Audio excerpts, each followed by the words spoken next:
Hello everyone, welcome back to healthy flavours. నేను మీ సునీత కిరణ్. ఈరోజు నేను మీకోసం ఒక ఇంట్రెస్టింగ్, టేస్టీ అలాగే హెల్దీ రెసిపీని తీసుకొని వచ్చాను. అదే క్యాబేజీ పప్పు.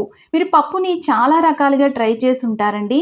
అది చాలా సింపుల్గానే ఉంటుంది, కానీ ఖచ్చితంగా కొన్ని టిప్స్ ఫాలో అయ్యి కనుక చేస్తే హెల్త్ పరంగానూ మంచిది, అలాగే మంచి ఫ్లేవర్ని ఎంజాయ్ చేయగలుగుతాము. కంప్లీట్గా వీడియోని వాచ్ చేసి ట్రై చేయండి, మీకు నచ్చుతుంది. మీరు మళ్ళీ ట్రై చేస్తే ఈ రెసిపీని అంత కమ్మగా ఉంటుంది. మీరు కనుక ఈ ఛానల్ని ఫస్ట్ టైం వాచ్ చేస్తున్నట్లయితే ఈ ఛానల్ని సబ్స్క్రైబ్ చేసుకోండి. ఇక మనం రెసిపీలోకి వెళ్ళిపోదాము. ముందుగా నేను చూపించినంతగా కందిపప్పు, అలాగే 1 టేబుల్ స్పూను పెసరపప్పు అండి. ఈ రెండింటిని కూడా శుభ్రంగా 4-5 సార్లు కడుక్కొని కనీసం 3 గంటలన్నా నానబెట్టుకోవాలండి. నానబెట్టుకున్న తర్వాత నీళ్లు తీసేసి మళ్ళీ ఒక 2-3 సార్లు ఖచ్చితంగా కడుక్కోవాలి. పప్పు ఇలా వండుకున్నారనుకోండి, చక్కగా అరుగుతుంది, పోషకాలు అనేవి చక్కగా అందుతాయి. వీలైతే రాత్రంతా కూడా నానబెట్టుకోవడానికి ప్రయత్నం చేయండి. క్యాబేజ్ని ఇలాగా 2 ముక్కలుగా కట్ చేసుకుని ఒక అర ముక్కను నేను వాడుకుంటున్నాను. క్యాబేజీ కట్ చేయడం కూడా, కుక్ చేయడం కూడా ఒక పద్ధతి ఉంటుందండి. ఇప్పుడు ఇలా కట్ చేసుకున్న తర్వాత 2 ముక్కలుగా కట్ చేసుకోండి. ఇక్కడ మధ్యలో వైట్గా ఉంది కదా, హార్డ్ పార్ట్, అది తీసేసుకోండి. అది తొందరగా అరగదు, అదంతా కూడా తీసేసుకోవాలి. పైన ఇలాగా ఒక్కొక్క పొరని తీసేసుకోండి. తీసుకొని చూసారా, ఇవి ఉన్నాయి కదా మందంగా కాడలు, వాటిని తీసేసుకోండి. అవి అరగవండి, వాటిని తీసేసుకుంటే మంచిది. ఇలాగా పైనున్న పొరల్లో అలాగా హార్డ్గా ఉన్నవన్నీ కూడా తీసేసుకోవాలి. లోన పొరల్లో అవసరం లేదు, లోన్ అనేవి ఉడికిపోతాయి, లోన్ అనేవి అవసరం లేదు. ఇలా అన్నీ కూడా మనం ఇలా ఒలిచి పెట్టుకోవాలి. ఇలా చేయడం వల్ల లోన ఏమైనా పురుగు ఉందనుకోండి, అది కూడా మనం చూసుకోవడానికి అవుతుంది.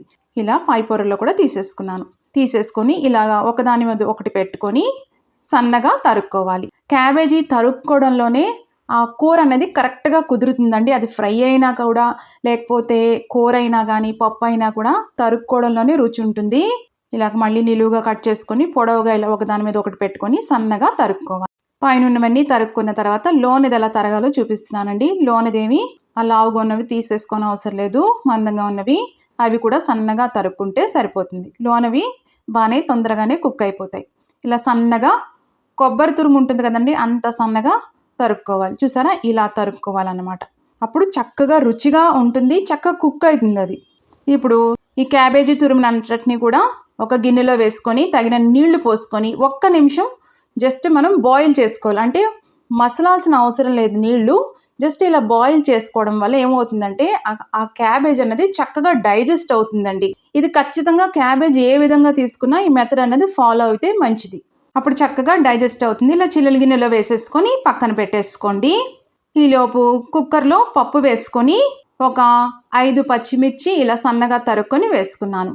దీంట్లో ఎర్రకారం కంటే కూడా పచ్చిమిర్చి కారమే బాగుంటుంది. ఒక మీడియం సైజులో ఉన్న ఉల్లిపాయని నేను ఇలాగా పొడవుగా తరుక్కొని వేసుకున్నాను. 2 పండిన టొమాటోలు పొడవుగా తరుక్కొని వేసుకున్నాను. చాలా తక్కువగా చింతపండు వేసుకోవాలండి, కడుక్కొని వేసుకోండి. పులుపు అన్నది ఎక్కువ తెలియకూడదు, కమ్మగా ఉండాలి. తగినన్ని నీళ్లు పోసుకోవాలి. ఒక చుక్క నూనె అనేది వేసుకోవాలి, దానివల్ల చక్కగా పప్పు అనేది ఉడుకుతుంది. ఒకసారి ఇలా కలుపుకోండి.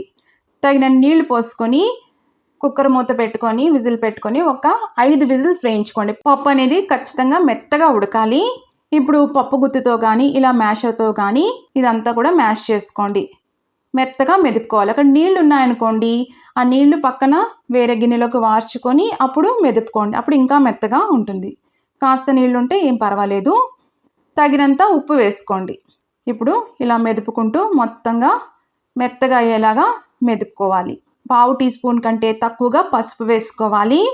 చాలా చిటికెడు కారం అండి, ఎక్కువ వేసుకోకూడదు. దీంట్లో ఆల్రెడీ పచ్చిమిర్చి కారం ఉంది కదా, ఇది కమ్మగా ఉండాలి, దానికోసం ఎర్రకారం ఎక్కువ వేసుకోకూడదు. 1 టీ స్పూను ధనియాల పొడి, ఇవన్నీ వేసుకున్న తర్వాత కలుపుకోవాలి. ఇప్పుడు క్యాబేజీని పక్కన పెట్టుకున్నాం కదా, అది వేసుకున్న తర్వాత కలుపుకోవాలి. మీరు ముందే క్యాబేజీ వేసుకొని ఉడికించేసుకున్నారు అనుకోండి పప్పుతో పాటు, అది బాగా మెత్తగా అయిపోయి రుచి అనేది తెలియదు. ఇలా చేయడం వల్ల క్యాబేజీ కూడా మనకి పంటి కింద పడి చాలా రుచిగా అనిపిస్తుంది. ఇప్పుడు తగినన్ని నీళ్లు మాత్రమే పోసుకోండి, ఎందుకంటే మాడకుండా ఉంటుంది, కింద అడుగంటకుండా ఉంటుంది, దానికోసం. ఇప్పుడు మళ్ళీ కుక్కర్ పెట్టుకొని ఒక 2 to 3 విజిల్స్ వేయించుకోండి. మీరు కుక్కర్ టైప్ని బట్టి 1 నుంచి 3 విజిల్స్. ఇప్పుడు ఇలా వచ్చింది. ఇప్పుడు దీన్ని వేరే గిన్నెలోకి తీసేసుకోండి. ఇప్పుడు ఉప్పు కూడా సరిపోయిందో లేదో చూసుకొని అప్పుడు వేరే గిన్నెలోకి తీసుకోండి. అవసరం పడితే కాస్త ఉప్పు అనేది వేసుకోండి. ఎప్పుడైనా పప్పుకి పైన ఒక టీ స్పూన్ నెయ్యి వేసుకున్న తర్వాత పోపు పెట్టుకున్నాం అనుకోండి, చాలా కమ్మగా ఉంటుంది. ఇప్పుడు ఒక ప్యాన్లోకి కొద్దిగా ఆయిల్ వేసుకోవాలి. పప్పు పోపు పెట్టడం కూడా ఒక పద్ధతి అండి. కరెక్ట్గా పెడితేనే రుచిగా ఉంటుంది. ఆయిల్ అనేది ఖచ్చితంగా వేడిగా ఉన్న తర్వాత మాత్రమే పావు టీ స్పూన్ ఆవాలు వేసుకోవాలి. ఆవాలు చిటపట్లు ఆడిన తర్వాత మాత్రమే జీలకర్ర వేసుకోవాలి. రెండు ఒకటేసారి వేసుకోవద్దు. 7 నుంచి 8 వెల్లుల్లి రేకులు దంచి వేసుకుంటున్నాను. 2 ఎండుమిర్చి ఇలా ముక్కలుగా చేసుకొని వేసుకుంటున్నాను. ఇదంతా కూడా చక్కగా వేగాలండి. ఆ ఫ్లేవర్స్ అన్నీ కూడా ఆయిల్లో రిలీజ్ అవ్వాలి. ఫ్లేమ్ అనేది లోలోనే పెట్టుకోండి. ఇప్పుడు ఒక పావు టీ స్పూన్ ఇంగువ వేసుకోవాలి. ఇంగువ వేసుకోవడం వల్ల చక్కగా పప్పు అనేది అరుగుతుందండి. చాలా మంచి అలవాటు అది. అలాగే కరివేపాకు, దించే ముందు కరివేపాకు వేసుకోండి. కరివేపాకు అనేది ఫ్రెష్గా ఉంటేనే బాగుంటుంది.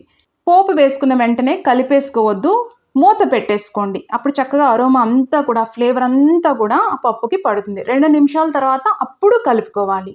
సరే, మనకి రెసిపీ రెడీ అయిపోయిందండి. తప్పకుండా ట్రై చేయండి. ఎలా వచ్చిందో కూడా కమెంట్స్లో పెట్టండి. మీకు కనుక ఈ రెసిపీ నచ్చినట్టయితే లైక్ చేయండి, షేర్ చేయండి. ఇలాంటి ఇంట్రెస్టింగ్ రెసిపీస్ కోసం హెల్దీ ఫ్లేవర్స్ ఛానల్ని సబ్స్క్రైబ్ చేసుకోండి.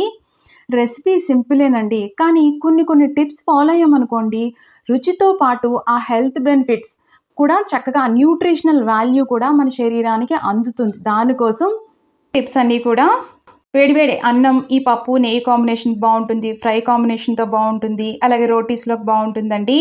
మళ్ళీ మరొక ఇంట్రెస్టింగ్ రెసిపీతో మిమ్మల్ని కలుస్తాను. అంతవరకు stay healthy, happy. Thank you.